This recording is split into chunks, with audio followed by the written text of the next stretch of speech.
everybody. My name is Landon Medina with Connection Cheyenne. This video is brought to you by Dasbog on Pershing. Stop by, check them out, grab yourself a coffee. Today I'm joined by Mr. Brian Kozak. He's from Cheyenne. Well, you've lived in Cheyenne for quite a while now. 13 years now. 13 years now. And he's running for Laramie County Sheriff. You want to introduce yourself a little bit? Tell us why you're running. Yeah. So my name is Brian Kozak. I'm running to be your sheriff. I have about 35 years of experience as a police officer, and I've been a police chief for the last 15 years. I actually started my career in Mesa, Arizona. Have you ever been there to Arizona? I haven't. Okay. Yep. I haven't been too far out of Wyoming. So it's hot. It's been 22 years there in the police department, retired as a commander. Okay. And then I actually was going to be a school teacher, I thought. So I got my master's degree in education. Nice. And then I got offered a job to be police chief in Colorado. Okay. What part? Avon. It's a ski resort town where Beaver Creek is at. Nice. Right next to Vail. Yeah. Nice. Okay. So I was chief there for 4 years, and then I became chief here. And so I was chief here for 11 years, actually the longest serving police chief here in Cheyenne. Really? Yeah. Oh, that's cool. Yeah.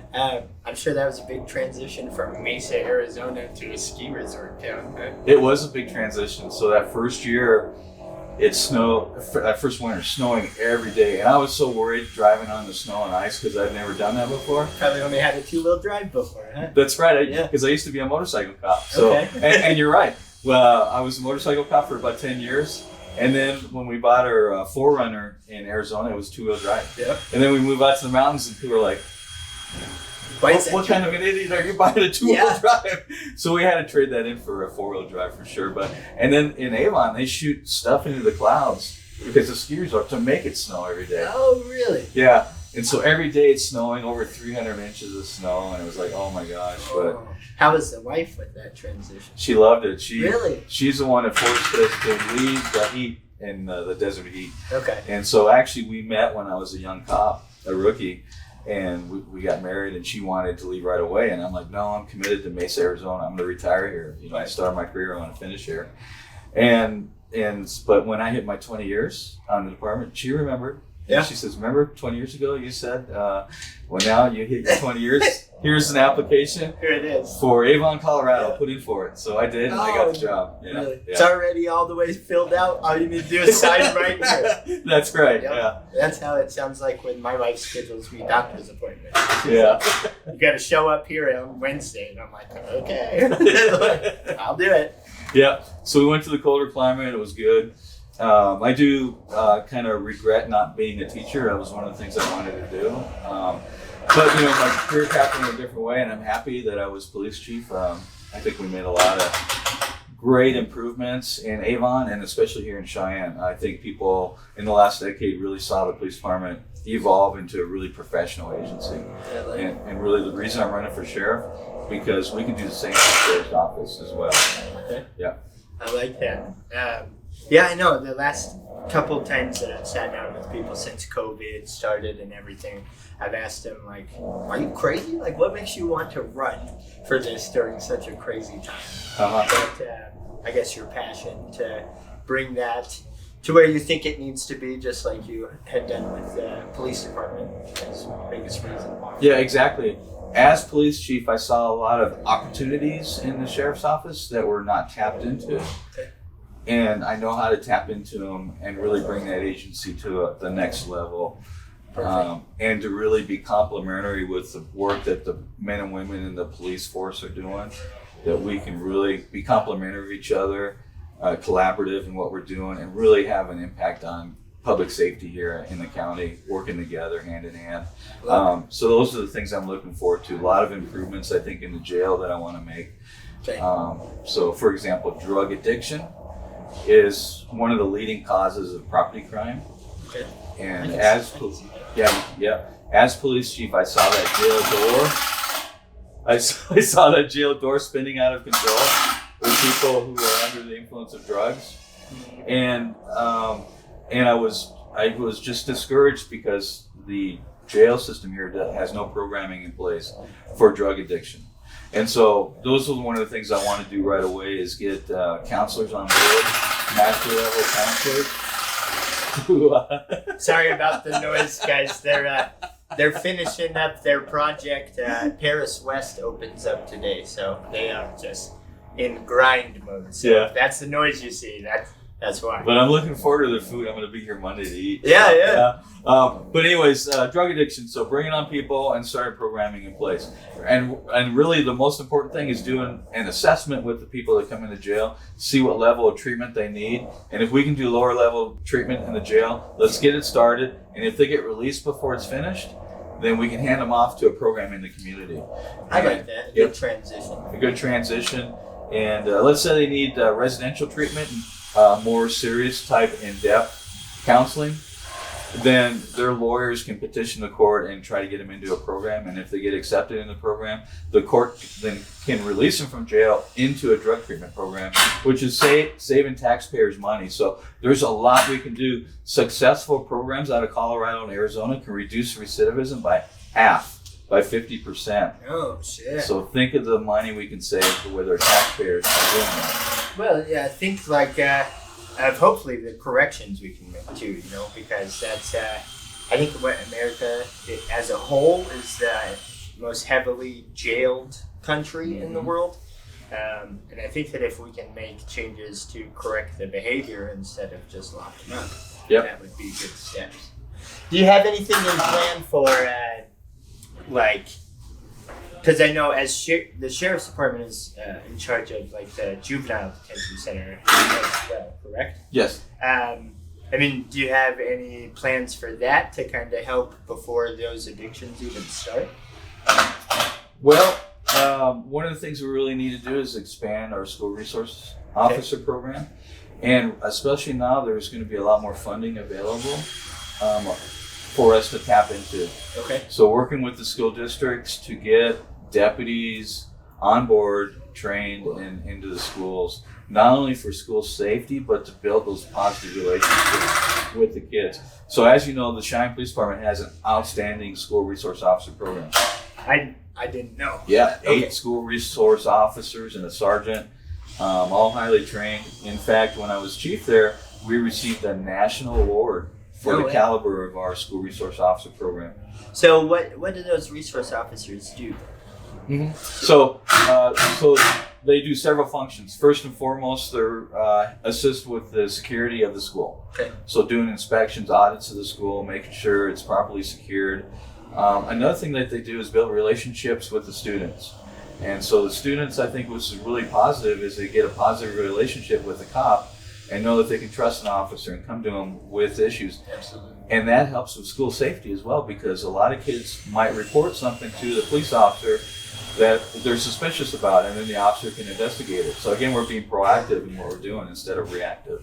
I like that too. I think the media and everything has made people trust cops less. And it's just with any profession, race, anything. You'll have the one or two. Sorry, guys. You'll have the one or two bad people who put a bad name on everybody. Right. But I think getting to people at a young age and showing them that you can trust them like that is a really good thing. Yeah, exactly right. Yeah, and of course, in the police department, we're really good with our hiring process. In fact, in the police department, trying to keep those bad people out of the profession. Mm. So good background investigation, psychological tests. We in the police department, we're fortunate. We had a waiting list for people who wanted to get jobs, and we're usually always fully staffed. Nice. Did the sheriff's department have that same? Is there a waiting list for the sheriff's department as well? No, in fact, right now they have over 50 vacancies. Oh. Yeah, 50 vacancies. They're down that many deputies and civilian staff. And, now, is that because of budget reasons or? No, they're budgeted positions that they can hire. They just can't fill them. They can't hire people for those positions. And the county HR did a survey this year with the employees, and the survey actually showed 62% of the people working there are looking for other jobs. So part of it is pay, but when you read the survey, and it's actually posted on my website, anyone can go read it if they want. And we'll have that in the description here, guys, for the video. Okay. Yeah. You can read and see that it's management issues, leadership issues. There's a culture there that needs to be fixed. Okay. The employees feel like they're not part of the team. They're not listened to. And I think that is the major issue that we need to get in and fix. So whoever is elected sheriff, that's the first thing they got to do is go in and change the culture and fix that. Fix the team. Yep, get the team going again. Because you can't hire anyone until that changes. No. Yeah. And you can't. It's hard to make any real progress if not everyone's on board. Exactly. Yeah. So one of the first things, which we did when I came in as chief, because they also had a culture that was not a positive culture when I came in as the police chief here. Okay. And one of the first things we did was we made a team of all the employees from different areas to figure out what are our value system, what's important to us, what do we want to do, what's our vision for the future, and then create a mission. And then that's the base, that's your foundation, and everything we do after that has to be connected to the mission. I like that. Yep. So we'll do that in the sheriff's office as well. Okay. Because, I've asked deputies and employees at the sheriff's office what their mission is right now, they don't know. Right. So it's probably hanging up on a wall somewhere, but it doesn't mean anything to them. It's not talked about, it's not felt like it's part of their mission. Exactly. That's what we need. Their mission, so they take ownership of the team. And then from that point, we build upon our evaluation system, our goals for each year. What do we want to improve in? And then we hold people accountable to those standards, those higher standards. And each year we raise the bar and the standards. And you'll see over time the culture improves and the performance of the agency improves. So these are things that we did when I came in here as police chief. When I came to Avon Police Department in Colorado, we did the same thing. Stuff you learned in Mesa? Yes, yeah. So it's kind of funny with Mesa Police Department, they put out more police chiefs than any other agency in the United States. Really? Yep. I went down and counted, I've worked with over 40 people at the police department in Mesa that are now police chiefs or retired recently as a police chief. Yeah. Right. Okay. Yeah. Why do you think that is? The leadership and mission? Yep. Mesa was very strong in leadership and teaching all employees about the leadership principles, and the classes and training were just top notch. And so, it was a good place to work. I like that. Yeah. No, that's it's cool seeing that from this side as well, because when I talk with businesses and stuff, some of the things that they're really working on, successful business owners are really working on building their team, building their processes, and getting their team to feel more like a family, rather than an employee. Mm-hmm. So it's cool seeing this from an agency standpoint as well. So what you're bringing up, feeling like a family, that's really important, building that culture. So for example, you might have a deputy who's struggling with an internal issue, maybe a family related issue. Which we all are, right? Yeah, or maybe a call that they had, a tough call. And so it's really important. For me as a leader, I used to get up in the middle of the night and go on and talk to someone about an issue. And, instead of sending an email, no, I want to go talk in person. So that employee then knows that you, as a leader, care about them. And so they'll do anything for the mission and the agency and you. Yeah. And they're going to stay employed there even when the times get tough. Yeah. So building that culture takes time, but we can do it. And you probably need that more than ever at, the police department or the sheriff's department, because, if you're going through a door, that next person by you got to be able to trust. Yeah, you sure do. That would be. I couldn't do it. I couldn't be a paramedic. I couldn't be a police officer. I don't know. I think I'd just be a big ball baby. I would just cry on so many things. No, I don't think so. I don't know. I cry on commercials. Sad country song in the car. Whew, get me every time. I'm telling you, I would. But hey, if you came on the sheriff's office, we'd find a position for you. Because I think, too, being a good leader, you got to find what people are good at, and you put them in those positions. Yeah. So you'd be good at our media outreach. If you had a designated shit talker, I got it. I will do that one. All right. Yeah. Or if someone needs a shoulder to cry on, that would be you. Yeah, well, they might have to lend me their shoulder, too, because I might be right there with them. All right. No, I like that, and you have to find people's strengths and their weaknesses, But yeah, I definitely am one that knows my strengths and my weaknesses. Okay. So, first thing when you get elected, if you get elected sheriff, first thing that you're going to do there is you're going to focus on the team and trying to build that atmosphere. Yes. Everything else falls behind. Yes. Perfect. Yeah. And one of the first things in the next few days, I'm going to release my transitional action plan.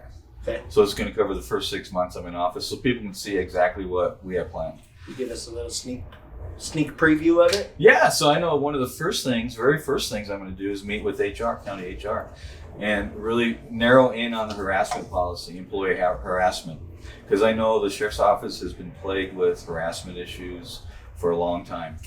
Okay. In fact, I just talked to a deputy who just resigned because of an issue. Like internal harassment issues? Yeah, Okay. between employees and supervisors. Okay.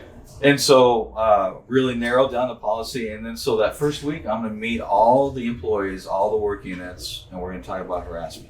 Love it. And make sure that it's not tolerated. And I'm going to get input on the policy that we want to revise and implement, so everyone knows we're on the same page now with going forward. Here we are moving forward. Yeah, so that's one of the first things. And then I want to do another survey with the employees, now free of any political influences, okay?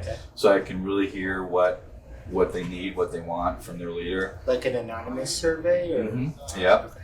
And then look at those issues, and then again meet with everyone and figure out a plan to move forward on those ideas where we can fix the agency. I like that. Yeah. Okay. And you said that's the first 6 months? There? First 6 months, yeah. So within the first week, I'm gonna really narrow down on the harassment issues. Perfect. Yeah. When you said you're releasing that on your page. I will. Okay. Yeah. Will you give me a heads up when you do that? I sure will. Yeah. Yeah. Well, I'll get a link over to it. Okay. I think people would like to see that. All right. Yeah. Are you? I mean, if you're elected, are you planning on retiring from the sheriff's department if you can? Oh yeah, yeah. So it's a 4-year term as sheriff. Okay.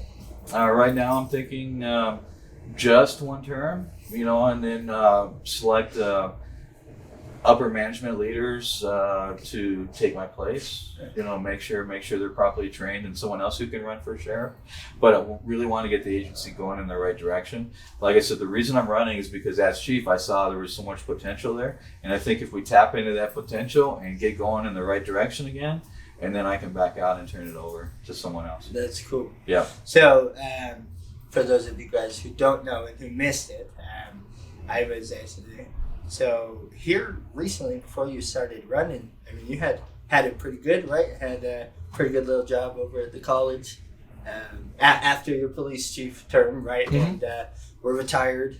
And so to come out of that, throw your hat in the ring for this, and face all that scrutiny that comes with it, I applaud you for that. Oh, thank you. Yeah. Yeah, thanks.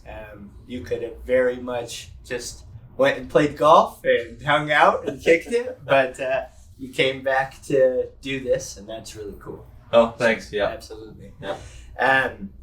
Are there any things like you talk about everybody being on the same page as far as from a community standpoint? I mean, what's some of the things we can do as a community to kind of back the sheriff's department? Yeah, great question. If you remember, as chief, we had a lot of community engagement programs. Citizens Police Academy, we had a really good volunteer program where it's about 30 members strong. Nice. Community members that volunteer with the police department. We have the Citizens Advisory Committee, where every month I was chief, I would meet with citizens. I'd have them review our policies that we're thinking about implementing to get their input. So I want to incorporate those same ideas into the sheriff's office. And I think even combine, like take the volunteer program that the police department has and the ones that we want to form in the sheriff, and maybe combine in some of those tasks, because they're motivated citizens that really want to help. And some of them are county residents, and I think we can just complement each other and do that and moving forward. So like a posse program is what I want to call it. Nice. Like sheriff's posse or posse. So we have I've had so many people reach out to me. I've had pilots reach out to me that have planes here at the airport, and they're like, if you start a posse program, we'll fly for you if you need an airplane in the sky.